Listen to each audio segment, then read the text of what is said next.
Hi learners, welcome back to the channel humanities army. This is your educator Kapil Saraswat और आज के session में हम स्टार्ट करेंगे क्लास 11th की ज्योग्राफी की बुक का chapter number 1, that is geography as discipline. काफी ज्यादा इंपॉर्टेंट चैप्टर है हमारे क्लास 11th की ज्योग्राफी के लिए।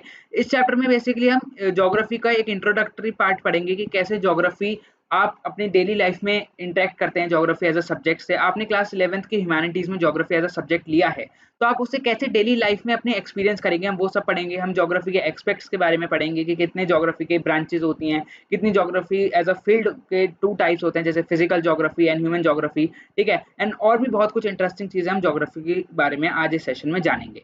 अगर आप चैनल पे नए हो तो चैनल को लाइक शेयर सब्सक्राइब करना मत भूलिएगा, क्योंकि क्लास 11th ह्यूमैनिटी से रिलेटेड सारा कंटेंट आपको इसी चैनल पे मैं आपको प्रोवाइड करवाने वाला हूँ। वीडियो को स्टार्ट करने से पहले मैं आपको एक चीज बता देना चाहता हूँ। इस पूरे सेशन में जो जो मैं आपको पीपीटी से पढ़ा रहा हूँ, उस पीपीटी का लिंक आपको डिस्क्रिप्शन बॉक्स में मिल जाएगा।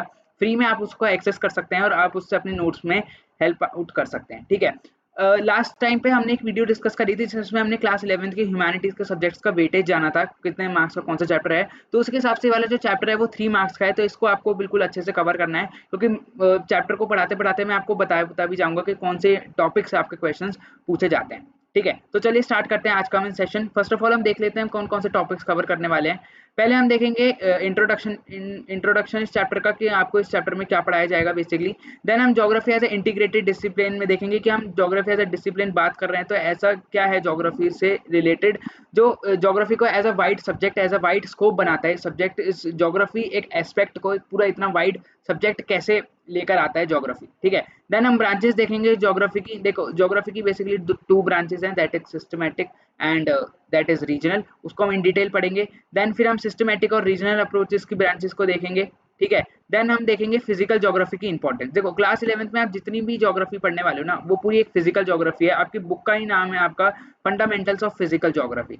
तो इससे आपको ये चीज समझ आनी चाहिए, जो आप क्लास 11th में पढ़ रहे हो वो फिजिकल ज्योग्राफी से रिलेटेड है, एंड जो आप क्लास 12th में पढ़ोगे वो आपका ह्यूमन ज्योग्राफी से रिलेटेड है। आगे हम चैप्टर में सब जानेंगे कि फिजिकल ज्योग्राफी क्या होता है, ह्यूमन ज्योग्राफी क्या होता है इन डिटेल में। ठीक है, तो चलिए स्टार्ट करते हैं हम आज का लेक्चर। फर्स्ट ऑफ ऑल हम इंट्रोडक्टरी पार्ट से स्टार्ट करेंगे।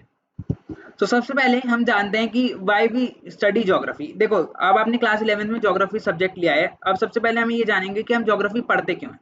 ठीक है, देखो, हम अपने एरिया में रहते हैं, सराउंडिंग्स में हम देखते हैं हम बहुत सारी चीज़ों से ना अफेक्टेड होते हैं। किन किन चीज़ों से, एज यू नो कि हमारी डेली लाइफ में हम अर्थ सरफेस को देखते हैं, माउंटेन्स वाले एरियाज को देखते हैं, प्ले एरियाज को देखते हैं, प्लेन वाले एरियाज को। देन हम रिवर्स देखते हैं। ठीक है, ये सब किसका पार्ट है? ये अर्थ का पार्ट है। तो अर्थ के पार्ट को बेसिस को जानते हुए हमने एक देखा, एक अर्थ के अंदर माउंटेन्स भी हैं, अलग अलग डिफरेंट एरियाज पे हाउसेस भी आपके बने हुए हैं, एंड बहुत सारी चीजें आपको दिखती हैं अर्थ के अंदर।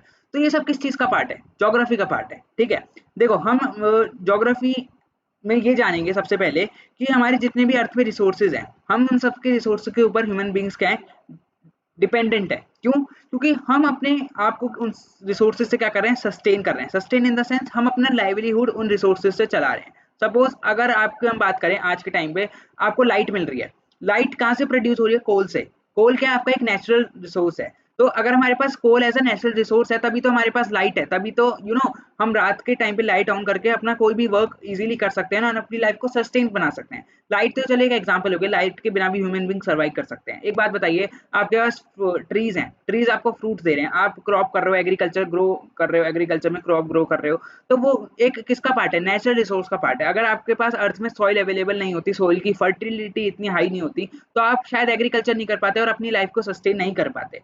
इसीलिए ज्योग्राफी क्या है, एक ऐसा हम ये कह सकते हैं कि ज्योग्राफी हमारे सराउंडिंग्स में है, जिस सराउंडिंग के रिसोर्सेज को हम यूज कर रहे हैं और अपनी लाइफ को क्या कर रहे हैं, सस्टेन कर रहे हैं। अगर हम बात करें पुराने सोसाइटी के टाइम पे, प्रिमिटिव सोसाइटीज के टाइम पे, पुरानी primitive societies in the sense जो पुराने जमाने के लोग होते थे।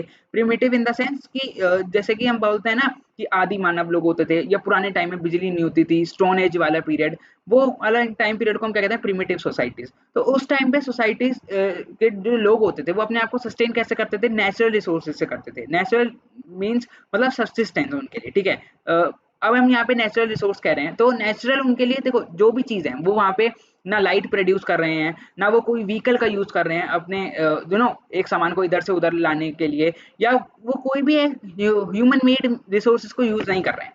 बेसिकली वो नेचुरल रिसोर्सेज का यूज कर रहे हैं अपनी लाइफ को सस्टेन करने के लिए, ठीक है। वो क्या कर रहे हैं, एडिबल प्लांट्स और एनिमल्स का यूज कर रहे हैं ताकि वो अपनी लाइवलीहुड को यूज कर पाएं और अपने आप को सस्टेन कर पाएं, ठीक है। तो ज्योग्राफी इक्वाइज मतलब ज्योग्राफी एक बेसिकली एक ऐसा सब्जेक्ट है जिसे हम अप्रिशिएट भी कर सकते हैं उसकी डाइवर्सिटी को, ठीक है। सपोज अगर हमारे अर्थ पे नेचुरल रिसोर्सेज नहीं होते या किसी भी पार्ट में किसी भी ज्योग्राफिकल एरिया पे आपके नेचुरल रिसोर्सेज नहीं है, तो क्या वो एरिया यूजफुल होगा किसी भी ह्यूमन बींग्स के लिए, ठीक है। सपोज अगर आप डेजर्ट्स वाले एरिया में चले जाए, आप अपने आप को वहाँ सस्टेन कर सकते हैं, चाहे आप वहाँ कितनी भी फैसिलिटीज लगा लें, या आप वहाँ पे फैन वाला एरिया लगा दें, या आप वहाँ पे कितना भी ह्यूमन मेड रिसोर्सेज का यूज करके आप वहाँ रह लें, बट जब तक वहाँ पे एग्रीकल्चर अच्छा नहीं होगा, वहाँ का क्लाइमेट अच्छा नहीं होगा, वहाँ पे एरिया पर्टिकुलर एरिया अच्छा नहीं होगा, जैसे प्लेन एरिया नहीं होगा, वहाँ की सॉइल फर्टिलिटी नहीं होगी, तो उस एरिया में रहना इम्पॉसिबल है। इसीलिए ज्योग्राफी की जो डाइवर्सिटी है ना, उसको हमें अप्रिशिएट करना चाहिए, और ज्योग्राफी की जो डाइवर्सिटी है वो काफी ज्यादा वास्ट है। Geography diversity in the sense different different area है, डिफरेंट डिफरेंट एरिया पे क्या डिफरेंट डिफरेंट, हम कह सकते हैं कि डिफरेंट एरियाज के अंदर डिफरेंट रिसोर्सेज आपके क्या है, स्प्रेड आउट है, ठीक है। अगर इंडिया की बात करें, इंडिया के सदर्न पार्ट से हमें गोल्ड मिलता है, गोल्ड माइंस है हमारी वहां पर, ठीक है। तो ये क्या है, एक इंडिया की हमने क्या बताया, इंडिया के एक पर्टिकुलर पार्ट में क्या है, डाइवर्सिटी है, इंडिया से हमें साउथ पार्ट से गोल्ड में जा रहे हैं, ठीक है। नॉर्थ एरिया वाले से हम क्या कहते हैं, नॉर्दर्न का प्लेन का जो एरिया है वहाँ पे एल्यूवियल सोइल पाई जाती है, उसकी क्या है फर्टिलिटी काफी ज्यादा हाई है, और वहाँ पे एग्रीकल्चर काफी ज्यादा अच्छा ग्रोन होता है, पंजाब हरियाणा के रीजन में, उत्तर प्रदेश के रीजन में। तो हम यहाँ पे कह रहे हैं कि इंडिया के एक, आप देख रहे हो एक इंडिया के अंदर ही हमें कितनी सारी डाइवर्सिटी मिल रही है अलग अलग जगहों की, और उनकी अलग अलग स्पेशलिटी है। ऐसे इंडिया के अंदर, ऐसी वर्ल्ड के अंदर क्या है, डिफरेंट डिफरेंट एरियाज हैं, और जो उन डिफरेंट एरियाज की क्या है अपनी अपनी स्पेशलिटी है, जिस डाइवर्सिटी को या जिस जितना भी फंक्शंस हैं, जितनी भी स्पेशलिटीज हैं, उन्हें हमें क्या करना चाहिए, ज्योग्राफी एज अ सब्जेक्ट के अंदर अप्रिशिएट करना चाहिए, ठीक है। अब ज्योग्राफी में हमें सिर्फ ऐसा नहीं है कि जो डाइवर्सिटी है उसे अप्रिशिएट करते रहो, सिर्फ इससे हमें मतलब नहीं है, हमें सबसे पहले उसका कॉज भी बताना है। कॉज इन द सेंस कि आप टाइम के साथ देखो चीज है ना, कितनी ज्यादा वेरिएशन आता है हमारे अर्थ के अंदर। यहाँ पे टाइम एंड स्पेस का मतलब है, स्पेस इन द सेंस अर्थ के अंदर, जैसे जैसे हमारा टाइम इवॉल्व होता जा रहा है, कितना कितना अर्थ का चेंजेस आते जा रहे हैं। प्रिमिटिव सोसाइटी हम कह रहे हैं, और आज के टाइम को हम क्या प्रिमिटिव सोसाइटी या प्रिमिटिव एरिया कहते हैं, नहीं, क्योंकि एरा ही नहीं है वो वाला। इस टाइम में हमने क्या, हमने बहुत ज्यादा नेचुरल रिसोर्सेज से यूज करके अपनी लाइफ को सस्टेन करने के लिए बेस्ट बेस्ट चीजें निकाल ली हैं, बट प्रिमिटिव सोसाइटीज के टाइम पे हमारे पास वो सारी चीजें नहीं थी। तो इसलिए हम क्या कह रहे हैं, हमें जो वेरिएशन आ रहा है या जो चेंज आते जा रहा है अर्थ के अंदर, उसको भी फर्स्ट ऑफ ऑल हमें उसका कॉज जानना पड़ेगा, उसमें क्या क्या चीजें हुई हैं ऐसी, क्या क्या चीजें इन द सेंस कि कैसे चेंजेस आया, क्या हमने अपनी लाइफ को कैसे बेटर बनाया, क्या क्या हमें अपॉर्चुनिटीज मिलती गई ताकि हम अपने लाइफ को बेटर बना सकें, ठीक है। तो ज्योग्राफी को हमें, ज्योग्राफी की डाइवर्सिटी को हमने क्या करना चाहिए, अप्रिशिएट करना चाहिए, और इन्वेस्टिगेट करना चाहिए कॉज, जो रिस्पॉन्सिबल है, जो वेरिएशन आते जा रहे हैं अर्थ में टाइम के साथ और वर्ल्ड के साथ साथ, ठीक है। स्पेस इन द सेंस कि आपके पूरा सोलर सिस्टम है, उसमें अर्थ रिवॉल्व हुई, अर्थ में वेरिएशंस आए, तो उसका हमें कॉज फाइंड आउट करना चाहिए, उसमें इन्वेस्टिगेशन करनी चाहिए कि एक तो उसकी डाइवर्सिटी को हमें अप्रिशिएट करना चाहिए, देन जो वेरिएशन आते जा रहे हैं पर्टिकुलर टाइम पीरियड में, उसका हमें कॉज फाइंड आउट करना चाहिए, ठीक है। देखो एज देखो हमारे हम अगर हम हाउस की बात करें, हम अर्थ के ऊपर रह रहे हैं, हम अपने आप को सस्टेन कर रहे हैं, हमने क्या देखा, कितने कितने डिफरेंट डिफरेंट क्रिएचर्स हैं हमारे अर्थ के ऊपर। जैसे हम हाउसेस की बात करें, कुछ इतनी बड़ी बड़ी बिल्डिंग्स हैं और कुछ एक सिंगल फ्लोर वाले ही आपको घर देखने को मिलते हैं। तो इसमें भी हमें क्या देखने को मिल रहा है, वेरिएशन देखने को मिल रहा है, जिससे हमें क्या पता चल रहा है, जो अर्थ का सरफेस है ना, ये यूनिफॉर्म नहीं है। यूनिफॉर्म इन द सेंस, देखो एक होता है यूनिफॉर्म, एक होता है नॉट यूनिफॉर्म। हम कह रहे हैं कि अर्थ का सरफेस यहाँ पे यूनिफॉर्म नहीं है, तो किसके बेसिस पे कह रहे हैं यूनिफॉर्म, हम कब कहेंगे, जब वो पूरा अर्थ, जैसे सपोज करो ये देखो, इस डायग्राम में मैं तुम्हें एक्सप्लेन करता हूँ। देखो सपोज ये जो तुम्हारी अर्थ है, ठीक है, इसमें ये पहले तो तुम्हारे अर्थ का जो शेप है वो जियोइड है, ठीक है। मतलब नॉर्थ और साउथ पोल से तुम्हारा जो एरिया है वो फ्लैट है, ठीक है। ऐसा हम ये नहीं कह सकते कि अर्थ का पूरा सरफेस सर्कल है, ये आपके एनसीईआरटी में भी पहले चैप्टर्स के अंदर दिया था, बट अब डिलीटेड कर दिया है क्योंकि हम रेशनलाइज सिलेबस के हिसाब से पढ़ रहे हैं आपका ये कंटेंट। बट हम बात करते हैं यूनिफॉर्म वाले टॉपिक की। देखो अगर हम कह रहे हैं कि अर्थ का सरफेस है, अब अर्थ के सरफेस पे आज के टाइम पे हमें माउंटेन्स भी दिखने को मिल जाते हैं, प्लेन एरियाज भी मिलने को दिख जाते हैं, हमें रिवर्स भी फ्लो होती हुई दिख जाती हैं। तो प्लेन इन द सेंस हम यहाँ ये नहीं कह सकते कि पूरा एरिया यूनिफॉर्म है या पूरा एरिया एक ही जैसा है, ठीक है। हम अगर हिमालय वाले रीजन में चले जाए तो हमें वहाँ पे पहाड़ देखने को मिल जाते हैं, ठीक है। हम ओशियंस की तरफ देखने को चले जाए तो हमें वहाँ पे बड़े बड़े समुद्र देखने को मिल जाते हैं, ठीक है। हम वेस्ट की साइड चले जाएं तो हमें वहाँ डेजर्ट्स देखने को मिल जाते हैं, ड्राई लैंड देखने को मिल जाते हैं। तो हम ये नहीं कह सकते कि अर्थ का जो पूरा टोटल एरिया है वो एक जैसा है, वो यूनिफॉर्म नहीं है, ठीक है। The physical environment has provide the stage, मतलब देखो फिजिकल जो एनवायरनमेंट है ना हमारे ज्योग्राफी में अगर हम बात करें तो उसी ने एक ऐसी अपॉर्चुनिटी दी है ह्यूमन सोसाइटी को ताकि वो अपने अपने अपनी स्किल्स और टूल्स और टेक्नोलॉजी से इस पूरे कल्चरल का या पूरी सोसाइटी का क्या कर सकें, डेवलपमेंट कर सकें। फिर से समझो, देखो फिजिकल इन्वायरमेंट किस चीज के लिए रिस्पॉन्सिबल है, ह्यूमन एक्टिविटीज को ग्रो अप करवाने के लिए। सपोज अगर मैं आपसे कहूँ कि सॉइल की जो फर्टिलिटी है वो काफी ज्यादा लो हो जाए तो क्या ह्यूमन नेचर या ह्यूमन जो सोसाइटी है वो वहां पर अपना एग्रीकल्चर कर सकता है? नहीं। सॉइल ने क्या दिया, एक अपॉर्चुनिटी दिया ह्यूमन बींग्स को एग्रीकल्चर को ग्रो अप करने के लिए। कैसे? उन्होंने अपॉर्चुनिटी क्या दी कि वो क्रॉप्स को ग्रोन करे। क्यों? क्योंकि उस पर्टिकुलर एरिया की क्या फर्टिलिटी ज्यादा हाई है। ठीक है, इसीलिए हमें फिजिकल इन्वायरमेंट ने क्या करा, ह्यूमन बींग्स को अपॉर्चुनिटी दी अपने टूल्स एंड टेक्नोलॉजी को अप्लाई करने के लिए ताकि वो क्या कर सके, अपनी लाइफ को और बेटर बना सकें और अपने आप को अच्छे से अपने अर्थ पर सस्टेन कर सकें। ठीक है, आई होप यहाँ तक आपको क्लियर हो गया होगा। ये देखो, ये जितने भी हम अभी 6-7 स्लाइड्स में देखेंगे जो भी, ये काफी बेसिक इंट्रोडक्शन है और इससे इस एग्जाम पॉइंट ऑफ व्यू से ज्यादा क्वेश्चन भी नहीं आते। सिर्फ यहाँ पे आप समझते चलो और नोट्स बनाने की मैं कहूँ तो इस टॉपिक से जरूरत भी नहीं है, बुक में अंडरलाइन कर लो, जो भी वर्ड डिफिकल्ट लग रहा है उसको आप साइड से लिख भी सकते हो। ठीक है, नेक्स्ट अगर हम यहाँ देखें तो हम सबसे पहले एक ज्योग्राफी के एक टर्म को जानते हैं।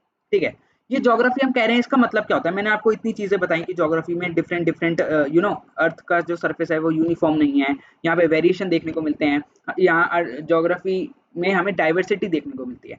अब पर हमें यहाँ पे ये तो जाना ही नहीं कि ज्योग्राफी क्या है। अब मैं आपको बताता हूँ ज्योग्राफी होती क्या है। देखो, जो ज्योग्राफी है सिंपल वर्ड में हम इसे कह सकते हैं, geography is the description of the earth. Geography क्या है? डिस्क्रिप्शन है एक अर्थ का। समझो कैसे, देखो फर्स्ट ऑफ ऑल ये टर्म किसने दिया? ये टर्म दिया था आपका एरोस्थिसिस ने। ठीक है, ये टर्म आपका किसने दिया? एरोस्थिसिस ने, जिन्होंने ये बताया कि जो ज्योग्राफी है ये एक ग्रीक वर्ड से क्या हुआ है, पॉइंट आउट हुआ है। ठीक है, जो ग्रीक वर्ड से क्या हुआ है, ये पॉइंट आउट हुआ है, जिसमें जो जियो का मतलब है वो क्या है, अर्थ, एंड ग्राफी का मतलब डिस्क्रिप्शन। अब मैं आपको यहाँ पे एक और एग्जांपल देता हूँ। सपोज हम बात करते हैं डेमोग्राफी की। डेमो का मतलब क्या होता है? पीपल। ग्राफी मतलब डिस्क्रिप्शन। ऐसे ही ज्योग्राफी मतलब earth, geo, geo in the sense earth, and graphos मतलब डिस्क्रिप्शन। इसलिए हमारा जो वर्ड है ज्योग्राफी वो क्या इंप्लाई करता है? ज्योग्राफी इन द सेंस कि डिस्क्रिप्शन ऑफ द अर्थ। ये पर्टिकुलर आपकी अर्थ है।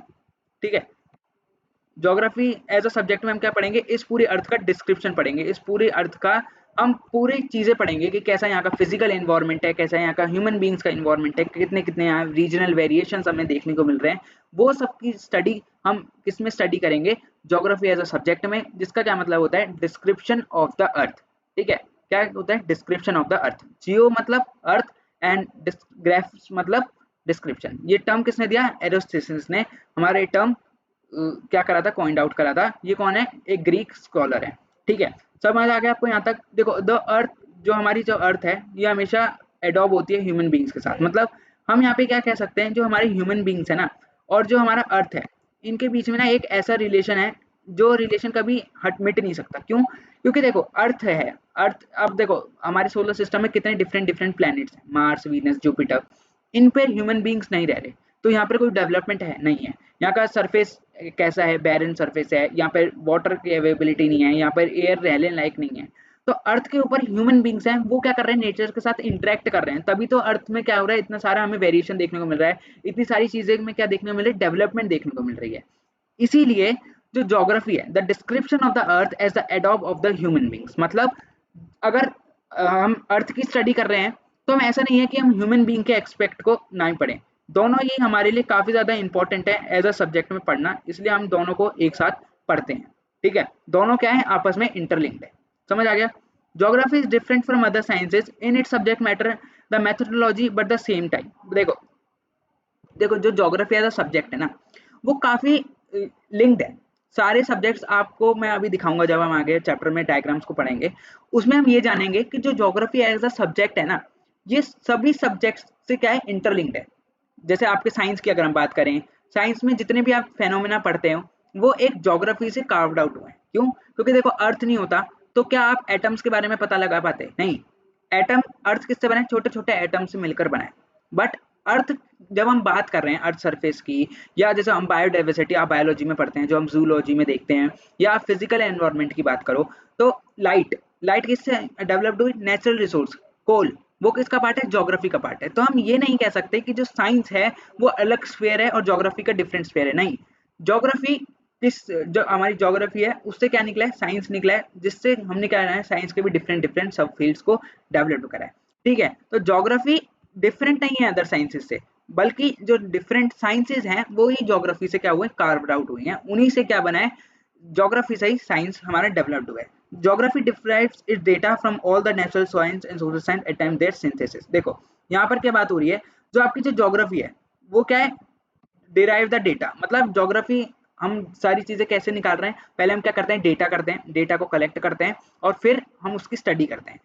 जो डेटा कहाँ से निकला है, जो डेटा का बेस है वो कहाँ से आया, नेचुरल से और सोशल साइंस से। नेचुरल साइंस से मतलब देखो natural and social science and science, जब हमने डिफरेंट डिफरेंट एक्सपेक्ट को एक साथ कंबाइन करा, सिंथेसिस का मतलब combining the different ideas, different thoughts and different views, इसे आप लिख लेना कॉपी के अंदर, ठीक है।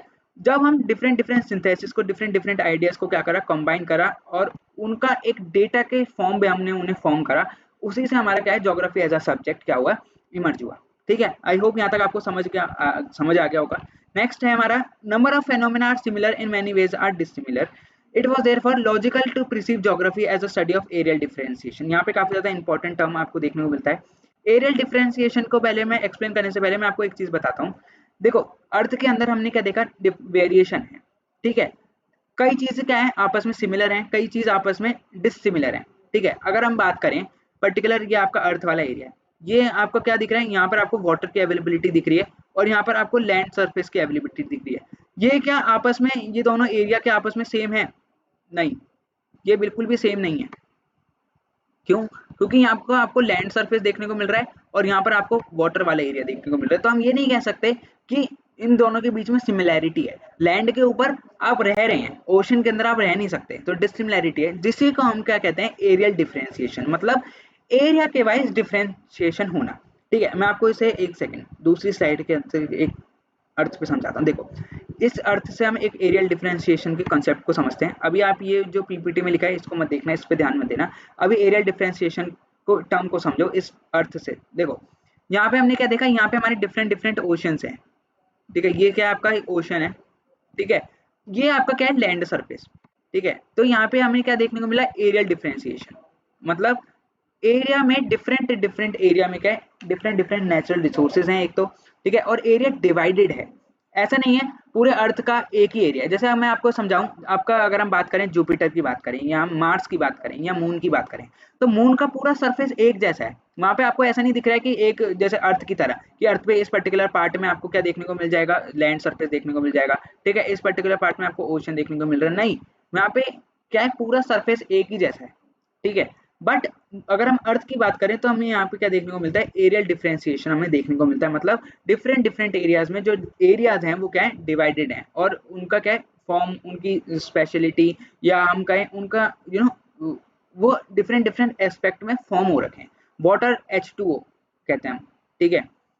लैंड सरफेस में हमें क्या देखने को मिल रहे हैं, डिफरेंट नेचुरल रिसोर्सेज देखने को मिल रहे हैं, वाटर रिजर्वेयर्स भी देखने को मिल रहे हैं, ड्राई लैंड भी है, वेट लैंड भी है, फर्टिलिटी भी है काफी ज्यादा। तो ये क्या है, हर एक पर्टिकुलर एरिया की ना अपनी क्या है, एक स्पेशलिटी है, जिससे हम किसके अंदर देख रहे हैं, एरियल डिफरेंशिएशन के अंदर देख रहे हैं। एरियल डिफरेंशिएशन कुछ भी नहीं है, सिर्फ एक छोटा सा टर्म को समझो। एरियल डिफरेंशिएशन मतलब एरियाज वाइज क्या है, डिफरेंसेस हमें अर्थ के अंदर देखने को मिल रहे हैं। जो जोग्राफर्स हैं वो क्या इस वेरिएशन को स्टडी नहीं करते हैं, बल्कि वो क्या करते हैं, देखो जो हमारे जोग्राफर्स हैं ना वो स्टडी नहीं करते हैं इस वेरिएशन फिनोमेना को अर्थ सरफेस के साथ, बट वो उसे स्टडी कैसे करते हैं, डिफरेंट डिफरेंट फैक्टर्स से स्टडी करते हैं, जिससे पहले वो क्या करते हैं, उसका कॉज निकालते हैं। अब तुमने ये क्या बोलते हैं, मुझे तो कुछ समझ नहीं आया, मैं तुम्हें समझाता हूँ। देखो हम जो जोग्राफर्स हैं वो इस पूरे, देखो वो इस पूरे एक्सपेक्ट का, इस पूरे अर्थ का क्या कर रहे हैं, इस एरियाज के बेसिस पे, इसके वेरिएशन के बेसिस पे इसको स्टडी नहीं कर रहे हैं, ठीक है।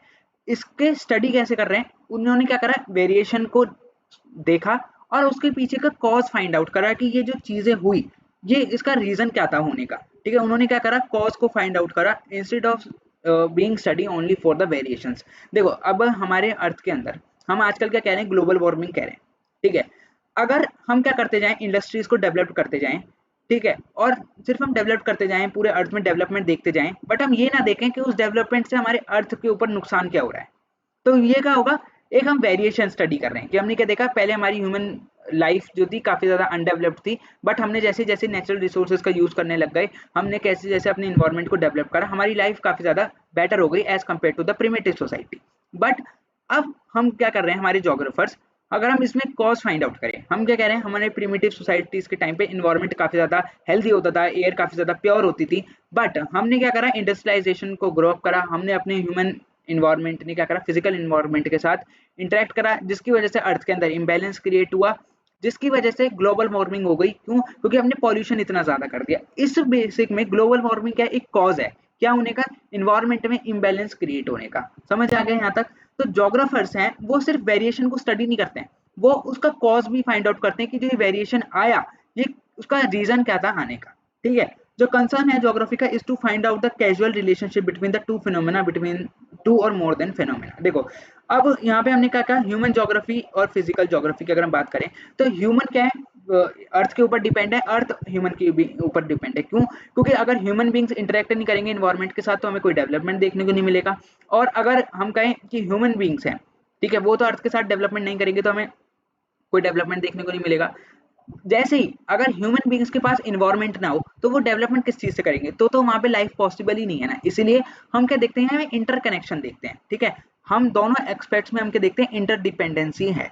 अगर हम यहाँ ह्यूमंस की बात कर रहे हैं, तो ह्यूमन अर्थ के ऊपर डिपेंड है, अर्थ किसके ऊपर है, ह्यूमन के ऊपर डिपेंड है। जो जोग्राफिकल फिनोमेना है वो क्या है, both physical are not static but is highly dynamic. Dynamic in the sense यहाँ पर क्या मतलब हुआ, देखो जो हमारे जो फिजिकल और ह्यूमन जोग्राफी है वो काफी ज्यादा डायनेमिक है। मतलब हम ये नहीं कह सकते कि आज के टाइम का जो इन्वायरमेंट है वो आज से 100 साल बाद सिमिलैरिटी रहेगी, या आज से 10,000 साल बाद आज के इन्वायरमेंट और 10,000 साल बाद के जो इन्वायरमेंट होगा उसमें सिमिलैरिटी होगी, नहीं। डायनेमिक ये चेंज हो सकता है, काफी ज्यादा वास्ट है, और हर वास्ट एरिया में क्या आपको देखने को मिल रहा है, डायनामिक एस्पेक्ट्स देखने को मिल रहा है। मतलब एक पर्टिकुलर एरिया में आपको कुछ और चीजें कंडीशन देखने को मिलेगी, और इस पर्टिकुलर एरिया के अंदर आपको कुछ और कंडीशन देखने को मिलेगी। तो इसलिए हम यहाँ क्या कह सकते हैं, यहाँ पे चीजें कांस्टेंट नहीं है, ओवर द टाइम चीजें क्या हो रही है, चेंज हो रही हैं। Geography is concerned that the study of nature and human integration are integrated as a whole. Human is an integrated part of nature and nature imprints the human. जैसे मैंने आपको बताया, दोनों के बीच में हमें क्या देखने को मिल रही है, डिपेंडेंसी देखने को मिल रही है। नेचर क्या है, डिपेंड है ह्यूमन के ऊपर, ह्यूमन डिपेंड है आपके नेचर के ऊपर। ठीक है, नेक्स्ट हम मूव ऑन करते हैं। देखो जो प्रेजेंट की जो सोसाइटी है वो मॉडिफाई हो चुकी है, किसकी वजह से, नेचुरल इन्वायरमेंट की वजह से। क्यों? क्योंकि लोगों ने क्या करा, नेचुरल इन्वायरमेंट का यूज अप करा, उसके साथ नई नई चीजों को इन्वेंट करा, टेक्नोलॉजी की मदद से उन्होंने क्या करा, अपनी लाइफ को एक्सपेंड करा, और काफी ज्यादा अपॉर्चुनिटीज डेवलप करी नेचर्स की मदद से। ठीक है, बट जो इंटरेक्शन हो रहा है फिजिकल इन्वायरमेंट के बीच में और ह्यूमन इन्वायरमेंट के बीच में, ये ना डिफरेंट डिफरेंट डायलॉग से, डिफरेंट डिफरेंट एस्पेक्ट से हमारे जोग्राफर्स ने एक्सप्लेन कर रखा है। जैसे कि यहाँ पे आपको एक पोएट ने एक पोएम के थ्रू एक चीज को एक्सप्लेन कर रखा है, जिसमें वो ह्यूमन और नेचर का रिलेशनशिप बता रहे हैं। एक बार हम इसको देख लेते हैं। यहाँ पे जो नेचर है उसको एज अ गॉड कंसिडर करा हुआ है। गॉड ने क्या क्रिएट करा, सॉइल क्रिएट करा। यहाँ पे देखो गॉड ने क्या क्रिएट करा, नेचर ने क्या क्रिएट करा, सॉइल को क्रिएट करा, जिसकी वजह से ह्यूमंस ने क्या करा, कप बना लिया। कप इन द सेंस, देखो सॉइल है, गॉड मतलब ह्यूमन नेचर ने क्या करा, क्रिएट करा सॉइल को, ह्यूमन बींग्स ने उससे कप बना लिया। मतलब उन्होंने अपने लिए उस एग्रीकल्चर से, उस सॉइल से अपने लिए खाने की चीज ढूंढ ली। ठीक है, गॉड ने नाइट क्रिएट करी, ह्यूमन बींग्स ने लैंप बना लिया। मतलब नेचर ने क्या करा, हमने क्या देखा, नेचर में रात को अंधेरा हो जाता है, उस अंधेरे से बचने के लिए ह्यूमन बींग्स ने क्या करा, लाइट का इन्वेंशन करा। ठीक है, गॉड ने वाइल्डनेस क्रिएट करी, हमने क्या करा, हिली टेरेंस बना दिए, डेजर्ट्स बना दिए। मतलब देखो हमने फॉरेस्ट वगैरह को काट के, ताकि हमने अपनी लाइफ को और इजीली क्या बना लिया, हमने पहाड़ बना लिए, डेजर्ट्स बना लिए। देखो गॉड ने फ्लावर बेड्स क्रिएट करे, हमने ह्यूमन बींग्स ने उससे क्या बना लिए, गार्डन्स बना लिए। तो इस चीज में हमें देखने को क्या मिल रहा है कि काफी ज्यादा कंट्रीब्यूशन है नेचुरल रिसोर्सेज का ह्यूमन बींग्स के डेवलपमेंट के होने में। ठीक है, तो इससे हमें क्या देखने को मिल रहा है, इंटरडिपेंडेंसी ह्यूमन ज्योग्राफी के बीच में और उन दोनों के रिलेशनशिप के बीच में। हम ये नहीं कह सकते कि अगर ह्यूमंस नहीं होंगे तो इन्वायरमेंट का कुछ नहीं होगा। इन्वायरमेंट जब भी अपने आप को सस्टेन होता रहेगा, वेरिएशन आते रहेंगे, बट डेवलपमेंट देखने को नहीं मिलेगा, चीजें कांस्टेंट मिलेगी। ठीक है, ऐसे ही अगर प्लान अर्थ होगा, ह्यूमन बींग्स नहीं होंगे, तो काफी ज्यादा हम देखने को मिलेगा, कांस्टेंट चीजें होंगी। और ऐसे ही अगर ह्यूमन बींग्स होंगे, अर्थ नहीं होगा, तो वो ह्यूमन बींग्स तो अपने आप को सस्टेन इन नहीं कर पाएंगे। ठीक है, नेक्स्ट वी हैव, देखो geographers as a discipline is concern with 3 sets of question. देखो जोग्राफर्स ने ना हमारे 3 सेट ऑफ क्वेश्चन निकाले हैं। जब उन्होंने ज्योग्राफी को स्टडी करा तो उन्होंने 3 चीजों को फाइंड आउट करा। देखो जो कुछ क्वेश्चन है वो आपको सबसे पहले बताता है व्हाट। पहले मैं आपको यहाँ पे मेन चीज है वो बता देता हूँ। फर्स्ट क्वेश्चन आपको डिमांड करता है व्हाट, थर्ड सेकंड क्वेश्चन आपको यहाँ पे डिमांड करता है वेयर, एंड जो आपका थर्ड क्वेश्चन है वो आपको डिमांड करता है व्हाई। देखो जब भी हम ह्यूमन ज्योग्राफी या फिजिकल ज्योग्राफी या एज अ ज्योग्राफी को हम स्टडी करते हैं तो इस टाइम पे हमारे पास 3 सेट ऑफ आते हैं क्वेश्चन के। देखो क्वेश्चन क्या है, जो भी चीज हमें देखने को मिली या चाहे वो नेचुरल हो या भी ह्यूमन रिलेटेड हो, ह्यूमन मैनमेड हो, ये चीज क्या है। ठीक है, अब हम यहाँ पे कह रहे हैं कि नेचुरल रिसोर्स है। अब हमें ये नहीं, देखो स्टार्टिंग में हमने क्या करा, इन्वेंशन करा, उस टाइम पे हमें ये नहीं पता कि नेचुरल रिसोर्स है या नहीं है। तो हमारे लिए तो क्वेश्चन ही होगा ना कि ये चीज है क्या। कोल हमें नहीं पता है, कोल एक नेचुरल रिसोर्स है, हमें कोल के बारे में कुछ नहीं पता, तो उस टाइम पे हमारे दिमाग में क्या क्वेश्चन आएगा कि ये है क्या। ठीक है, नेक्स्ट जब हमारे उसके बारे में कुछ पता नहीं तो हम हमारे दिमाग में ये भी क्वेश्चन आएगा कि ये आया कहाँ से, वेयर, ये हमारा सिचुएटेड कहाँ पे है या ये आया कहाँ से। ठीक है, देखो जब हमारा ज्योग्राफी लेटेस्टली क्या हुआ, डिस्कवर एज अ सब्जेक्ट हुआ, उस टाइम पे स्कॉलर्स ना चीजों को वट और वेयर के एक्सपेक्ट पे पढ़ते थे कि ये चीज है क्या और ये आई कहाँ से। बट कॉलोनियल टाइम पीरियड के बाद ज्योग्राफर्स ने, साइंटिस्ट ने एक और चीज को, एक क्वेश्चन को नया यूज करा जो क्या था, वाई, कि अब हमें अर्थ के ऊपर ये देखने को मिल रहा है तो ये क्यों है। जैसे कि हमने क्या कहा, कॉज की हमने बात करी, पहले क्या करते थे, सिर्फ वेरिएशन के हिसाब से चीजें स्टडी करी जाती थी, बट नेक्स्ट हमने क्या देखा, कॉज के बेसिस पे अभी स्टडीज को, वेरिएशंस को क्या करने लग गए, स्टडी करने लग गए। ऐसे ही हमने जब कॉज को इन्वेंट करा तो हमारे दिमाग में क्वेश्चन आया कि क्यों, क्योंकि हमने ये चीज देखी कोल यहाँ पे है, ये आया कहाँ से, हमने ये भी पता लगा लिया, बट इसका यूज क्या है, ये यहाँ पर है क्यों है यहाँ पे, तो हमने उस चीज का भी स्टडी लगाने लग गया। तो ये आपके 3 सेट ऑफ क्वेश्चन है, इसमें ज्यादा डिफिकल्टी नहीं है, कंफ्यूज मत होना। इसमें सिर्फ ये बट, वेयर एंड व्हाई को याद कर लो कि ये कोई भी पर्टिकुलर चीज है तो ये है क्या, इसका यूज क्या है और ये है क्यों यहाँ पर। ठीक है, आई होप यहाँ तक आपको क्लियर हो गई होंगी चीजें। नेक्स्ट हम मूव ऑन करते हैं।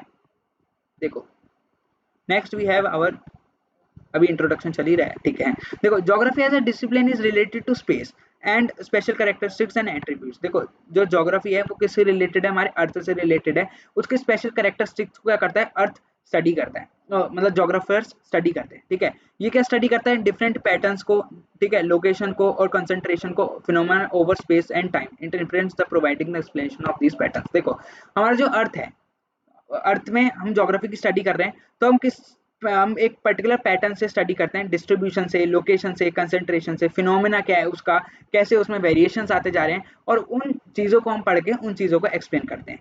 ठीक है, हम इसमें ज्योग्राफी को पढ़ के हम ये भी जानते हैं कि हमारा इंटर रिलेशनशिप क्या है उन चीजों को पढ़ने के बाद। ठीक है, हम ये फाइंड आउट करते हैं कि ह्यूमन बींग्स और नेचुरल रिसोर्स के बीच में क्या फिनोमेना है जो इतने डायनामिक इंटरेक्शन को क्या कर रहा है, शो अप कर रहा है। डायनामिक इंटरेक्शन हमने क्या देखा, पूरे वर्ल्ड में क्या हो रहा है, डेवलपमेंट होती जा रही है ह्यूमन बींग्स की वजह से और नेचर के इंटरेक्शन की वजह से। तो ये क्या एक डायनामिक एस्पेक्ट है जो कांस्टेंट नहीं है, इसमें भी हमें वेरिएशन देखने को मिलेंगे। तो ये सब हम चीजें कहाँ से स्टडी करते हैं, ये हम चीजें हम स्टडी करते हैं ज्योग्राफी से। ठीक है, आई होप यहाँ तक आपको क्लियर हो गई होंगी चीजें। नेक्स्ट टॉपिक पे हम मूव करते हैं जो है ज्योग्राफी एज इंटीग्रेटेड डिसिप्लिन। देखो geography is a discipline of synthesis, मतलब ज्योग्राफी का एक डिसिप्लिन है सिंथेसिस की। तो सिंथेसिस का मैंने आपको पहले भी मतलब बताया था, दैट इज कंबाइनिंग, जो क्या करता है, कंबाइन करता है डिफरेंट डिफरेंट आइडियाज को, थॉट्स को, डिफरेंट एस्पेक्ट्स को। तो ज्योग्राफी इज अ डिसिप्लिन का सिंथेसिस, मतलब ज्योग्राफी पूरे वर्ल्ड में जितने भी एस्पेक्ट हैं, ज्योग्राफी पूरे वर्ल्ड में जितनी भी चीजें हैं उनको क्या कर रहा है, कनेक्ट कर रहा है, उनको क्या कंबाइन करके एक हमें फॉर्म, एक एज अ सब्जेक्ट के अंदर समझाने की कोशिश कर रहा है। ठीक है, अर्थ में आपको देखने को मिल रहा है कितने डिफरेंट पैटर्न्स है, कितने डिफरेंट डिफरेंट चीजें हैं। तो उसके अगर हम यहाँ पे बात कर रहे हैं तो उसको रखना भी तो हम एक देखो एक आपके पास सामान है, वो उस इंस्टेड ऑफ उसको फैलाने से अच्छा हम उसको अगर एक जगह कलेक्ट करके उसके बारे में पता लगाएंगे, उसके बारे में स्टडी करेंगे तो वो काफी ज्यादा बेटर होगा ना हमारे लिए।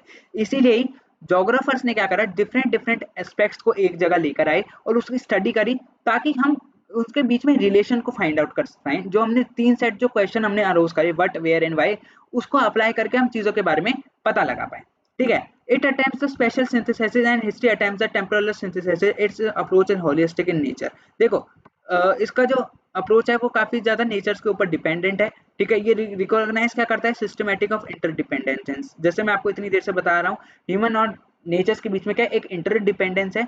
अगर हम इन दोनों में से एक भी चीज को नहीं छोड़ सकते हैं, हमें पढ़ना पड़ेगा, तो दोनों ही एस्पेक्ट्स को साथ लेकर पढ़ना पड़ेगा। जो टेक्नोलॉजी है वो हमें क्या प्रोवाइड करता है, बेटर चांस को प्रोवाइड करता है, ताकि हम क्या करें, चीज़ों को मॉनिटर कर सकें, नेचुरल फिनोमेना को समझ सकें और अपने इकोनॉमिक और सोशल पैरामीटर्स को क्या कर सकें, एक ग्राउंड पर ला सके, ताकि हमें क्या मिले, चीज़ों का एक आइडिया मिले। ठीक है, ज्योग्राफी का इंटीग्रेटेड डिसिप्लिन है जो इंटरफेयर कर रहा है numerous natural and social sciences के अंदर। ठीक है, अब देखो जो ज्योग्राफी है वो क्या कर रहा है, एक ऐसा डिसिप्लिन है जो क्या कर रहा है, इंटरफेरेंस कर रहा है। इंटरफेस का मतलब क्या कर रहा है, नेचुरल चीज़ों को भी और सोशल साइंसेस को भी।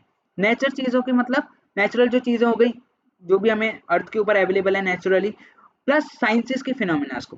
ठीक है, जैसे साइंस में हम डिफरेंट डिफरेंट एस्पेक्ट्स देखते हैं, जैसे जूलॉजी हो गया, टर्मिनोलॉजी हो गया, और डिफरेंट डिफरेंट साइंसेस के जितने भी फॉर्म्स हैं उनको हम साथ लेके पढ़ रहे हैं, ताकि हम इन दोनों के बीच में क्या निकाल सकें, वेरिएशन फाइंड आउट कर सकें और इनके रियलिटी फाइंड आउट कर सकें, इनका ऑब्जेक्टिव फाइंड आउट कर सकें कि जो ज्योग्राफी है वो कैसे साइंस से ऑप्ट आउट है, या हम कह सकें कि जो साइंस है वो ज्योग्राफी से कैसे ऑप्ट आउट है, कैसे ज्योग्राफी इंपॉर्टेंट है और वो कैसे शेप कर रहा है दूसरे सब्जेक्ट्स को फॉर्म अप करने के लिए। ठीक है, ज्योग्राफी अटेम्प्ट क्या करता है, association of phenomena related to the sections of reality. इसे मैं जब आपको अभी हम ये वाला डायग्राम पढ़ेंगे, यहाँ भी हमने छोटे में लगा रखा है मैंने, नेक्स्ट साइड में हम इस डायग्राम को अच्छे से पढ़ेंगे, जब मैं आपको बताऊंगा कि कैसे ज्योग्राफी ने दूसरे दूसरे एक्सपेक्ट्स को क्या करा, शेप करा। ठीक है, फिगर 1.1 में हम उसको डिस्कस करेंगे, relationship of geography with other sciences से। ठीक है, जिससे हम क्या अंडरस्टैंड करेंगे, रियलिटी क्या है स्पेशल पर्सपेक्टिव की, मतलब कैसे ज्योग्राफी से दूसरे सब्जेक्ट लिंक्ड हैं और कैसे आपस में उनकी इंटरडिपेंडेंस हमें देखने को मिलती है। तो चलिए हम देखते हैं इसको। देखो, इस डायग्राम के अंदर काफी ज्यादा इंपॉर्टेंट डायग्राम है और ये डायग्राम आप लोगों को कई बार समझ में नहीं आता है। देखो यहाँ पर ये आपको जितने भी ये दिख रहे हैं, ये देखो ये लाइन बनी हुई है। ठीक है, और ये सर्कल डिवाइडेड है दो पार्ट्स में। जो ये इस साइड वाले सर्कल है, मतलब जो ये अंदर के सर्कल है, ये क्या है, ये आपके सब्जेक्ट से निकले हुए वेरिएंट फॉर्म्स हैं। और ये जो सर्कल के ये पर्टिकुलर आपका जो सर्कल है, इसके बाहर जो ये जितने भी सर्कल बने हैं, ये आपको ये क्या दिखा रहा है कि डिफरेंट साइंसेज हैं जिनसे क्या हुआ है, ज्योग्राफी के डिफरेंट डिफरेंट एस्पेक्ट्स क्या है, कनेक्टेड है। ठीक है, जैसे कि अगर हम यहाँ बात करें सोशियोलॉजी की, तो यहाँ पर हमने क्या देखने को मिल रही है, social geography. Sociology in the sense study of society.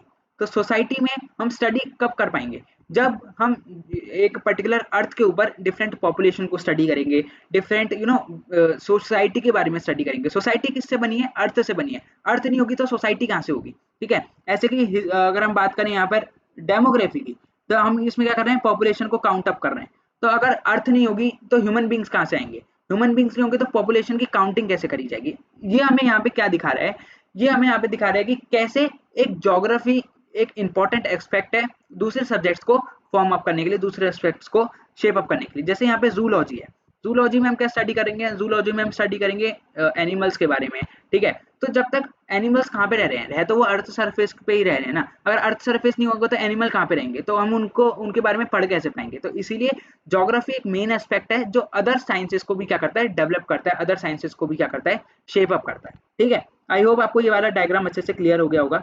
Next हम मूव ऑन करते हैं अपनी नेक्स्ट स्लाइड के ऊपर, जिसमें हम देखते हैं आगे ज्योग्राफी और इंटीग्रेटेड डिसिप्लिन के बारे में हम और भी एक एग्जांपल से पढ़ते हैं। देखो, it is possible to convert time in terms of space and space in terms of time. देखो ये पे यहाँ पे क्या लिख दिया, आपको पहले तो पहली रीडिंग तो समझ ही नहीं आएगा, मैं आपको समझाता हूँ। देखो, ये काफी हद तक एक चीज पॉसिबल है कि हम टर्म जो हमारा स्पेस है उसको क्या कर सकें, टर्म्स में चेंज कर सकें और टर्म्स को साइंस में चेंज कर सकें। ठीक है, इसको यहाँ पे ना हम एक एग्जांपल से समझते हैं। एग्जांपल आपकी बुक में ये दिया हुआ है, देखो काफी ज्यादा इजी एग्जांपल है। इसमें हमने क्या देखा कि टर्म्स ऑफ स्पेस, देखो हम ना क्या कर सकते हैं, स्पेस को टर्म्स में कन्वर्ट कर सकते हैं और टर्म्स को स्पेस में कन्वर्ट कर सकते हैं। मतलब इसमें हमें क्या देखने को मिल रहा है, स्पेस और टाइम का कैसे एक दूसरे को हम इस चीज में कन्वर्ट कर सकते हैं। देखो यहाँ पे एक आपका एग्जाम्पल देख रखा है, सपोज एक आपकी प्लेस है ए। ठीक है, एक सपोज एक आपकी प्लेस का नाम है ए।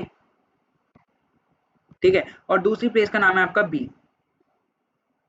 ठीक है, अब इस ए वाली जो आपकी प्लेस है और आपकी जो बी वाली जो प्लेस है, इस प्लेस के बीच में आपका डिस्टेंस कितना दिया है, 1500 किलोमीटर।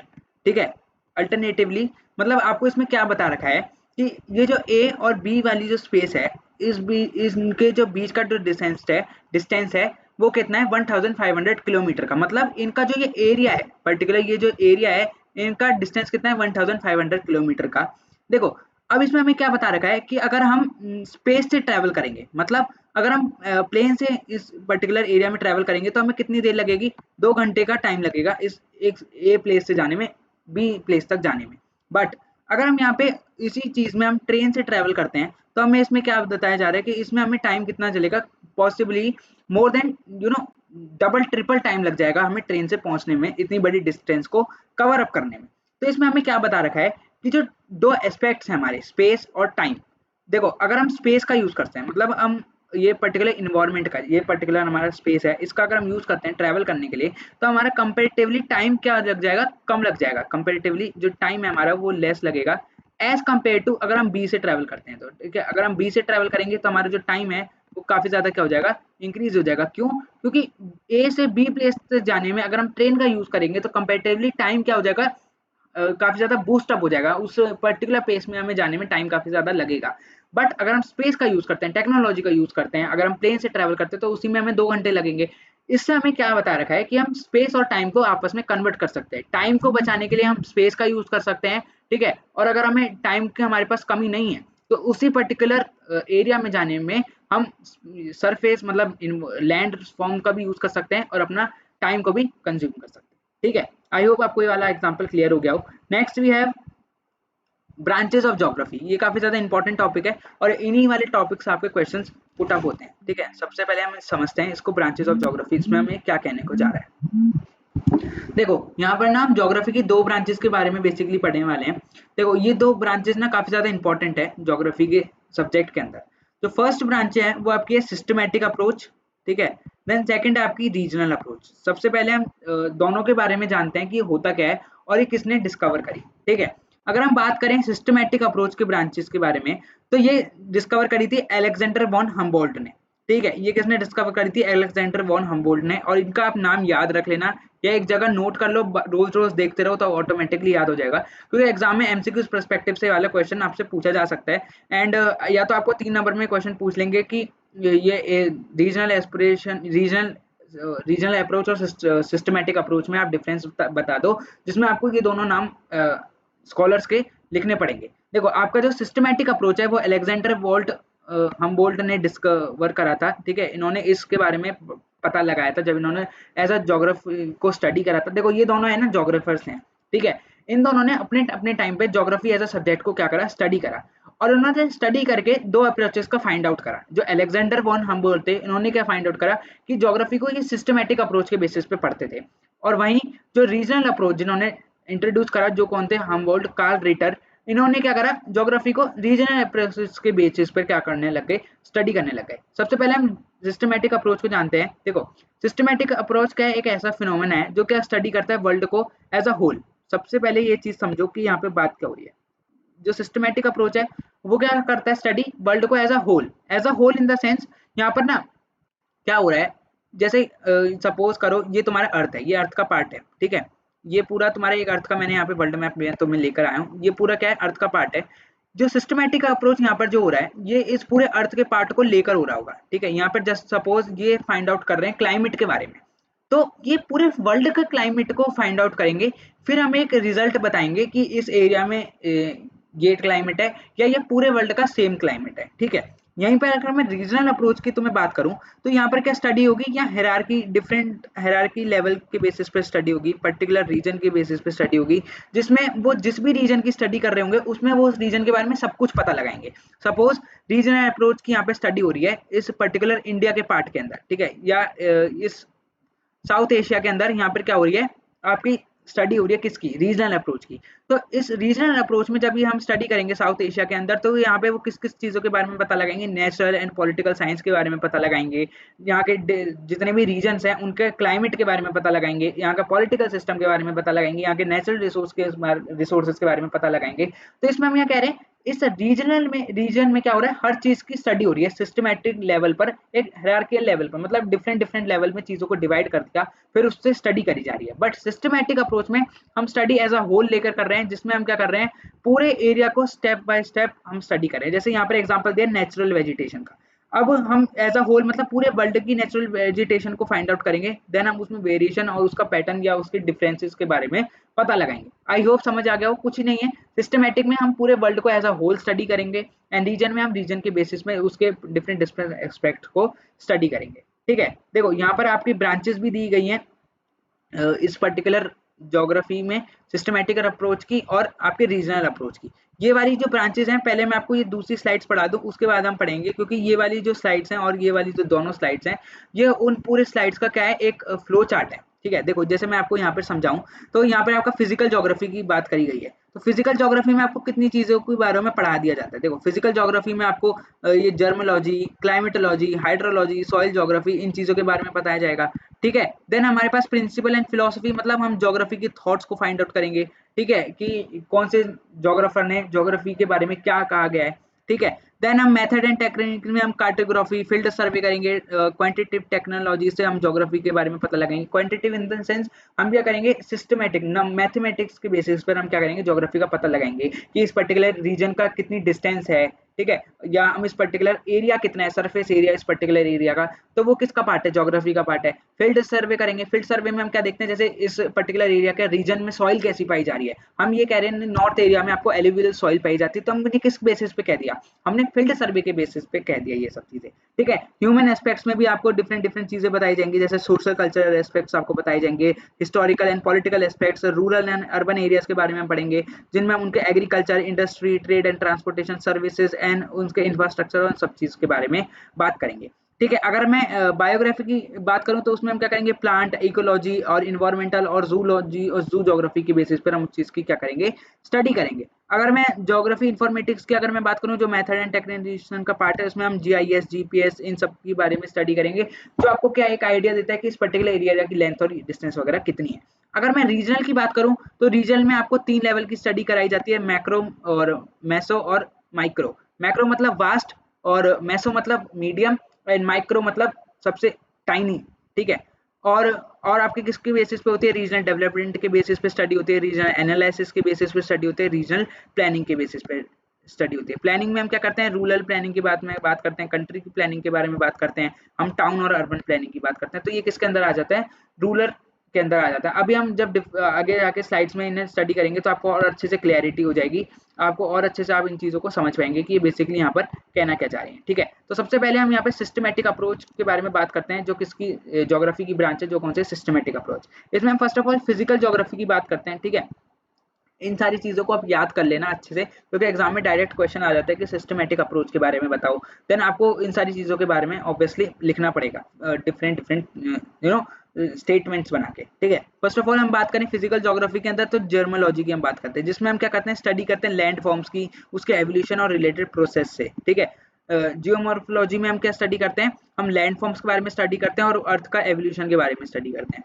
ठीक है, देन आता है हमारा क्लाइमेटोलॉजी। क्लाइमेटोलॉजी में हम क्या करते हैं, वर्ल्ड के क्लाइमेट के बारे में, डिफरेंट डिफरेंट रीजन के क्लाइमेट और उनके रीजन्स के बारे में जांच करते हैं। ठीक है, देन वी हैव हाइड्रोलॉजी, जिसमें हम ocean, lakes and rivers and other water bodies के बारे में स्टडी करते हैं। सॉइल ज्योग्राफी के अंदर हम सॉइल की टाइप्स के बारे में स्टडी करते हैं, उसकी फर्टिलिटी के बारे में बात करते हैं और उसका डिस्ट्रीब्यूशन और उसका यूज के बारे में बात करते हैं। ठीक है, ये हो गया आपका फिजिकल ज्योग्राफी। फिजिकल ज्योग्राफी देखो, physical geography in the sense, जब हम स्टडी कर रहे हैं फिजिकल बेसिस पे, फिजिकल इन्वायरमेंट की हम स्टडी कर रहे हैं। ह्यूमन ज्योग्राफी मतलब ह्यूमन के एस्पेक्ट के, ह्यूमन के बेसिस पे हम क्या कर रहे हैं, ज्योग्राफी को स्टडी कर रहे हैं, कि कितनी पॉपुलेशन है, कितना वहाँ का एग्रीकल्चर कैसा है, कौन से एरिया से हमें रिसोर्सेज मिल रहे हैं। ठीक है, क्योंकि ये किसका पार्ट है, ह्यूमन इन कुछ चीज़ों को यूज कर रहे हैं। फिजिकल नेचुरल चीज़ों से यूज हो गया, और ह्यूमन आपको रिलेट कर सकते हैं, जो जो हम ह्यूमन इन्वायरमेंट के साथ इंटरेक्ट करके हमने चीज़ों को डेवलप्ड करा है। ह्यूमन ज्योग्राफी में आता है हमारा सोशियो कल्चर ज्योग्राफी, जिसमें हम क्या स्टडी करते हैं, कल्चरल एलिमेंट्स की स्टडी करते हैं। ठीक है, और उनकी कल्चर सोसाइटी, मतलब इसमें हम सोसाइटी की स्टडी करते हैं। ठीक है, देन हमारे पास आ जाता है, एक second, then we have population and settlement geography, जिसमें हम क्या करते हैं, डिस्ट्रीब्यूशन, डेंसिटी और रेशियो के बारे में, माइग्रेशन के बारे में, स्ट्रक्चर के बारे में क्या हम करते हैं, स्टडी करते हैं। हम रूरल अर्बन सेटलमेंट्स के बारे में स्टडी करते हैं। देखो, जो फिजिकल ज्योग्राफी है वो आप क्लास 11th में पढ़ोगे, और जो ह्यूमन ज्योग्राफी है आपकी क्लास 12th में पढ़ोगे, जिसमें आप ये सब चीज़ों के बारे में पढ़ने वाले हो। देन हम इकोनॉमिक ज्योग्राफी में बात करते हैं, जैसे इंडस्ट्री हो गया, एग्रीकल्चर से हमें कितना आउटपुट मिल रहा है, टूरिज्म, ट्रेड और ट्रांसपोर्ट से हमें कितना इनकम कितनी जनरेट हो रही है। देन हिस्टोरिकल ज्योग्राफी से हम हिस्ट्री, हमारे पास्ट के बारे में हम स्टडी करके हम स्टडी लगाते हैं कि ये डिफरेंट डिफरेंट मॉन्यूमेंट्स इस डिफरेंट एरिया पे अगर बिल्ट अप हैं तो इनका ये किस चीज़ों से कनेक्ट कर रहे हैं हमें।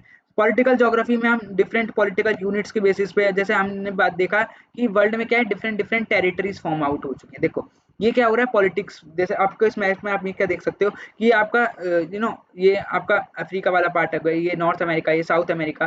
तो इसमें क्या है, डिफरेंट पॉलिटिक्स है। यहाँ पे क्या होता है, कैपिटलिस्ट सिस्टम फॉर्म अप होता है। यहाँ पर क्या होता है, कम्युनिस्ट सिस्टम जिसमें गवर्नमेंट रूल करती है। यहाँ पे प्राइवेट सेक्टर को ज्यादा अहमियत दी जाती है। तो ये क्या है, हमारे यहाँ पे हमें क्या दिखा रहा है, वर्ल्ड का डिफरेंट डिफरेंट पॉलिटिकल सिस्टम के बारे में हम यहाँ पे बात कर रहे हैं। Then we have biogeography. Biogeography में हम प्लांट ज्योग्राफी के बारे में स्टडी करते हैं, जिसमें हम प्लांट वेजिटेशन और उनके हैबिटेट के बारे में बात करेंगे।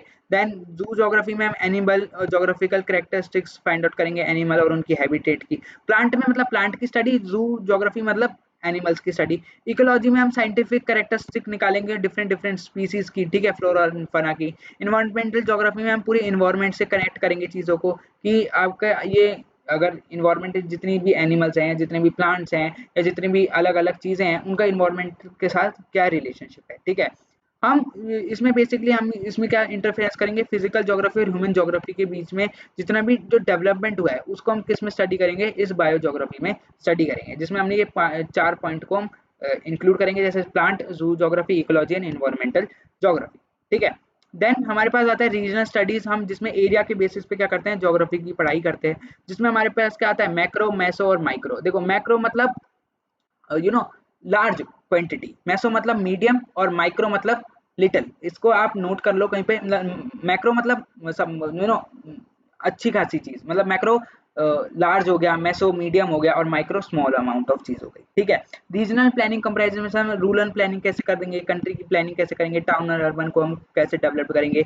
रीजनल डेवलपमेंट की हम बात करेंगे, कैसे हम रीजन को डेवलप करें। सपोज आपका ये पर्टिकुलर इंडिया है, तो इस रीजन में हम कैसे चीज़ों को डेवलप कर सकें, उस चीज़ की स्टडी करेंगे ज्योग्राफी के बेसिस पे। देन हम रीजनल एनालिसिस करेंगे, जो आपके दो चीज़ों के ऊपर होगा, एक होगा फिलोसफी और एक मेथड एंड टेक्निक्स पे।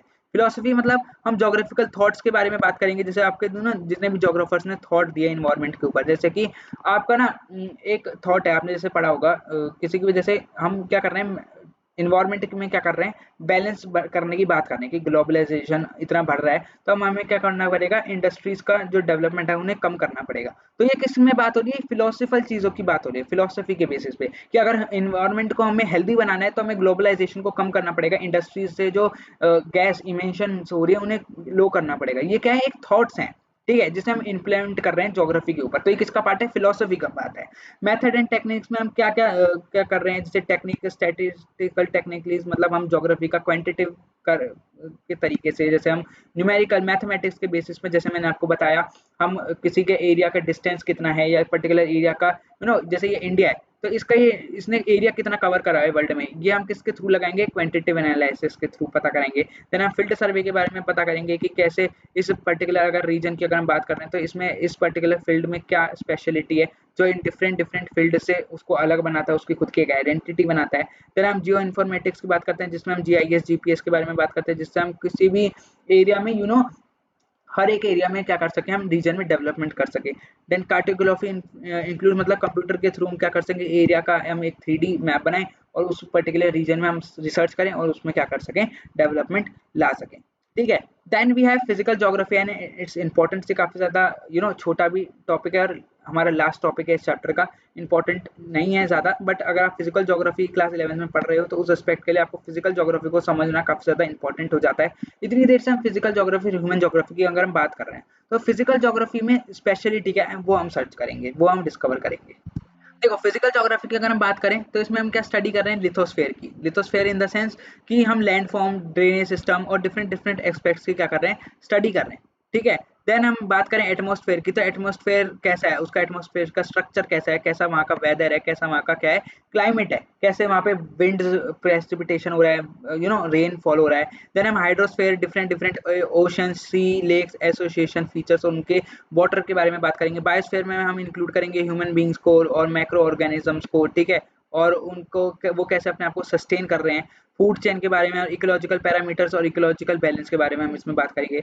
सॉइल में हम बेसिकली हम बात करेंगे कि कैसा रॉक है, वहाँ पे पेरेंट रॉक है, ठीक है, बेड रॉक है, फिर हम लैंड फॉर्म के बारे में डिस्कस करेंगे कि ऐसे ह्यूमन एक्टिविटीज लैंड फॉर्म में हो रही हैं। फिर हम प्लेन एरिया की बात करेंगे जहाँ पे एग्रीकल्चर काफी ज्यादा अच्छा होता है। प्लेटूज की बात करेंगे कि कैसा फॉरेस्ट है, कैसे वहां से हमें मिनरल्स मिल रहे हैं। माउंटेन्स, हम कैसे माउंटेन्स हमारे डिवाइडेड है, पैस्चर माउंटेन है या फॉरेस्ट के बेसिस पे माउंटेन्स हैं। ठीक है, तो ये सब हमें क्या चीज, ये देखो जितने भी हमने एग्जांपल पढ़े, जितने भी एस्पेक्ट्स हमने यहाँ पे पढ़े, ये हमें किस चीज का एग्जांपल देता है? ये हमें एग्जांपल देता है फिजिकल ज्योग्राफी का। मतलब जो नेचुरली अपने आप डेवलप्ड हुआ है, इन्होंने ह्यूमंस ने नहीं बनाया, वो फिजिकली इन्वायरमेंट में किसका, वर्ल्ड अर्थ का पार्ट है। वो क्या है? एक फिजिकल ज्योग्राफी। ठीक है, देखो इसमें एक ये मैं डायग्राम लेकर आया हूँ, ये काफी ज्यादा इंटरेस्टिंग डायग्राम मुझे लगा इस पर्टिकुलर फिजिकल ज्योग्राफी को समझाने के लिए। ठीक है, सपोज देखो यहाँ पर आपकी अर्थ सरफेस है। वेट अ मिनट जस्ट, देखो यहाँ पे आपकी अर्थ सरफेस है। ये पेन क्यों नहीं आ रहा, एक सेकेंड। देखो यहाँ पे आपका ये अर्थ का सरफेस है। ठीक है, ये पूरा आपका अर्थ है। ठीक है, यहाँ पर आप क्या देख सकते हो कि आपको ओशन देखने को मिल रहे हैं। ठीक है, ये आपका ओशन वाला एरिया। ये आपको क्या देखने को मिल रहा है? माउंटेन देखने को मिल रहे हैं। ठीक है, पर्टिकुलर ये माउंटेन है। ये आपके हिमालय रीजन आपको देखने को मिल रहा है। ठीक है, देन ये आपके क्या है? प्लेटूज हैं, डिफरेंट डिफरेंट प्लेटूज। तो ये आपको इन चीजों को देख के आपको क्या पता लग रहा है कि ये सब किसका पार्ट है? एक अर्थ का पार्ट है। और ये क्या है, किसका पार्ट है? फिजिकल ज्योग्राफी का भी पार्ट है। ये थोड़ी अर्थ थोड़ी गड़बड़ी बन गई, ये मतलब यहाँ पे आपको क्या देखने को मिल रहा है? ये आपका फिजिकल ज्योग्राफी का पार्ट है बेसिकली। ठीक है, जिसमें हमने हिल्स भी देखना एरिया मिलता है, देखने को मिल जाता है हमें। यहाँ पे ये प्लेन एरिया भी देखने को मिल रहा है। ठीक है, देन हमें यहाँ पे रिवर्स भी मिल रही हैं, उनकी ट्रिब्यूटरीज के भी बारे में हम देख रहे हैं, ग्लेशियर्स के बारे में भी हम देख रहे हैं। यहाँ पे हम माउंटेन की पीक को भी देख रहे हैं। तो ये क्या है? एक फिजिकल ज्योग्राफी का पार्ट है। ठीक है, जब हम इन्वायरमेंट की स्टडी कर रहे हैं फिजिकली, बेसिकली जो फिजिकल जैसे अर्थ में जितनी भी चीजें प्रेजेंट है उनकी हम स्टडी कर रहे हैं, वो किसका पार्ट आता है? आपका फिजिकल ज्योग्राफी का पार्ट आता है। देन हमारे पास एक मेन इंपॉर्टेंट टॉपिक है जिसमें हम बात करते हैं सस्टेनेबल डेवलपमेंट की। देखो इंडिया के अंदर चीज़ों को यूटिलाइज करना काफ़ी ज़्यादा इंपॉर्टेंट होता जा रहा है, चीज़ों का यूज़ भी काफ़ी ज़्यादा इंपॉर्टेंट होता जा रहा है। देखो लोग क्या कर रहे हैं, ह्यूमन बींग्स क्या कर रहे हैं, इन्वायरमेंट को इतना ज़्यादा नुकसान पहुंचा रहे हैं कि आगे फ्यूचर जनरेशन आएगी उसके लिए खतरा बन जा रहा है कि वो उन रिसोर्सेज को यूज भी कर पाएंगे या नहीं। तो उसका हमने एक आइडिया क्या निकाला, हमने सस्टेनेबल डेवलपमेंट करने की कोशिश करी, जिससे हम क्या करेंगे, एरिया में सस्टेनेबल डेवलपमेंट करेंगे। हम रिसोर्सेज को लिमिटेड वे में यूज करेंगे ताकि आने वाली जो फ्यूचर जनरेशन है वो उन रिसोर्सों को क्या कर सके, यूज कर सके। हम क्या कर रहे हैं, फिजिकल ज्योग्राफी की स्टडी कर रहे हैं, एज अ डिसिप्लिन उसके बारे में हम पढ़ रहे हैं। तो उसके लिए हमारा मेन ऑब्जेक्टिव क्या हो जाता है कि ह्यूमन क्या हो रहा है, फिजिकल इन्वायरमेंट और ह्यूमन बींग्स का क्या हो रहा है, आपस में इंटरेक्शन हो रहा है। तो फिजिकल इन्वायरमेंट हमें क्या प्रोवाइड कर रहा है, रिसोर्स प्रोवाइड कर रहा है। वेयरएज जो ह्यूमन बींग्स है वो उस रिसोर्स को क्या कर रहे हैं, यूटिलाइज कर रहे हैं। कैसे? रिसोर्सेज का मिसयूज करके, इकोनॉमिक उससे अपना बेनिफिट बना के। तो इतना जब ह्यूमन बींग्स क्या करेंगे, नेचर के साथ इतना ज्यादा इंटरेक्ट करेंगे, उतना ज्यादा उसे हार्म पहुंचाएंगे, तो हमारे पास एक मेन क्या हो जाता है कि क्या वो आने वाले फ्यूचर जनरेशन उस रिसोर्स को यूज कर पाएंगे या नहीं। तो उस चीज को हमने जवाब में देते हुए हम क्या करेंगे, सस्टेनेबल डेवलपमेंट करेंगे, ताकि हम आने वाली जनरेशन के लिए रिसोर्सेज को इस वे में यूज कर सकें कि रिसोर्सेज लिमिटेड वे में भी ना रह जाएं और रिसोर्सेज वैनिश्ड भी ना हो। ठीक है, इसलिए हम क्या बात करते हैं, clean environment, go green go clean. ठीक है, clean environment, safe environment, healthy environment, इन सब इश्यूज की हम यहाँ पे बात करते हैं। सो विद दिस हमारा ये पूरा पर्टिकुलर चैप्टर हमने वन शॉट में पूरा detailed line to line NCERT के एक्सप्लेनेशन के साथ कंप्लीट कर लिया।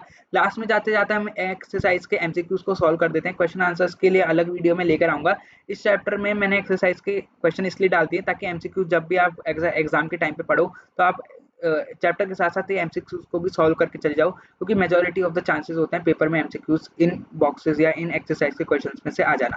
देखो फर्स्ट एमसीक्यूज का है, which one of the following scholars point out the term geography. तो हमने क्या पढ़ा था, एर्थोसिनेसिस ने क्या करा था, ज्योग्राफी के टर्म को पॉइंट आउट करा था, जिसमें हमने उन्हें क्या बताया था, डिस्क्रिप्शन ऑफ द अर्थ। उन्होंने जियो को क्या बताया था, अर्थ बताया था, और ग्राफी को मतलब डिस्क्रिप्शन, जिसमें से हमने क्या फाइंड आउट करा था, ज्योग्राफी का मतलब क्या है, डिस्क्रिप्शन ऑफ द अर्थ। ठीक है, which one of the following feature of the term as physical feature. Physical feature में हमने क्या देख रहा है, प्लेन एरिया। क्यों? क्योंकि पोर्ट, रोड और ये वाटर पार्क, ये सब तो क्या है, एक ह्यूमन मैन मेड एक्टिविटीज है। प्लेन इन द सेंस ये क्या, नेचुरल, ये फिजिकल इन्वायरमेंट का पार्ट है। ठीक है, मैं make the correct pair from our two columns, mark the correct option. इसमें आपको करेक्ट ऑप्शन मार्क करने हैं। फर्स्ट का क्या होगा आपका सी। मेट्रोलॉजी में हम क्या स्टडी करते हैं, क्लाइमेटोलॉजी। ठीक है, डेमोग्राफी में हम क्या कर रहे हैं, पॉपुलेशन की स्टडी कर रहे हैं। ठीक है, सोशियोलॉजी में हम सोशल ज्योग्राफी के बारे में बात कर रहे हैं, और पेडोलॉजी में हम सोइल ज्योग्राफी की बात कर रहे हैं। ठीक है, तो इसके हिसाब से आपका फर्स्ट, ये थर्ड का आंसर क्या होगा, डी होगा। ठीक है, then which of the following question is related to the cause effect relationship. Cause effect relationship के हमने बारे में पढ़ेगा, जिसमें हम क्या बात करेंगे, वाई, कि इसमें क्या हो रहा है, कॉज क्या है उसका। जैसे मैंने आपको बताया था कि जब हमने स्कॉलर्स ने क्या करने लग गए थे, वेरिएशन को छोड़कर उस वेरिएशन का कॉज क्या है, उस वेरिएशन का रीजन क्या है, उसको बारे में भी फाइंड आउट करने लग गए थे। नेक्स्ट फिफ्थ हमारा पीछे होता है ना, following discipline attempts the temporal synthesis, मतलब हिस्ट्री। टेम्परल मतलब इन द सेंस जो टेम्पररी डेवलप्ड कराया गया है उसका सिंथेसिस, मतलब जो पास्ट को क्या कर रहा है यहाँ पर कंपेयर कर रहा है, ठीक है। टेम्परल सिंथेसिस का इन द सेंस जो पास्ट से रिलेटेड हमारी चीजें यहाँ पर हो रही हैं, ठीक है। विद दिस हमने ये एक्सरसाइज के क्वेश्चन भी सॉल्व कर लिया। अगर आपको क्वेश्चन आंसर्स की वीडियो भी चाहिए तो आप मुझे कमेंट बॉक्स में बताना ताकि मैं वो भी लेकर आऊँ। एंड विद दिस हमने ये पूरा चैप्टर अच्छे से कंप्लीट कर दिया इन डिटेल, हमने एक एक लाइन एनसीईआरटी की कवर करी। अगर आपको कुछ लग रहा है कि मैंने ये नहीं पढ़ाया तो आप मुझे कमेंट सेक्शन में बता सकते हैं, उसको भी मैं नेक्स्ट वीडियो में कवर करूंगा, ठीक है। विद दिस मैं चैनल को लाइक शेयर सब्सक्राइब करना मत भूलना, क्योंकि क्लास 11th का ऐसा ही कंटेंट आपको हर सब्जेक्ट का मिलने वाला है, ताकि आपको क्या मिल सके, हर सब्जेक्ट की एक बेस्ट नॉलेज आपको प्रोवाइड करा सकूं मैं, ठीक है। चैनल का नाम है ह्यूमैनिटीज आर्मी, चैनल के साथ कनेक्ट रहो और मैं आपको ऐसे ही बेस्ट कंटेंट प्रोवाइड करवाता रहूंगा। Till than happy learning, stay home stay safe. ये तो यार कोविड से आदत पड़ी गई है बोलने की, तो नो मैटर, ठीक है। बस तुम एक काम करो, अच्छे से पढ़ते जाओ और इस सेशन की जो लिंक है, पीपीटी है, वो डिस्क्रिप्शन बॉक्स में है, वहां से उसे कलेक्ट करो, नोट्स बनाओ, अच्छे से पढ़ाई करो एंड अच्छे अच्छे मार्क्स एग्जाम में स्कोर कर सको। और चैनल को लाइक शेयर सब्सक्राइब करना मत भूलना, क्योंकि क्लास 11 से रिलेटेड सारे ह्यूमैनिटीज का कंटेंट, सारे सब्जेक्ट्स मैं आपको इसी चैनल पे कवर करवाने वाला हूँ। तो मिलते हैं नेक्स्ट सेशन में ऐसे एक अमेजिंग चैप्टर के साथ। बाय।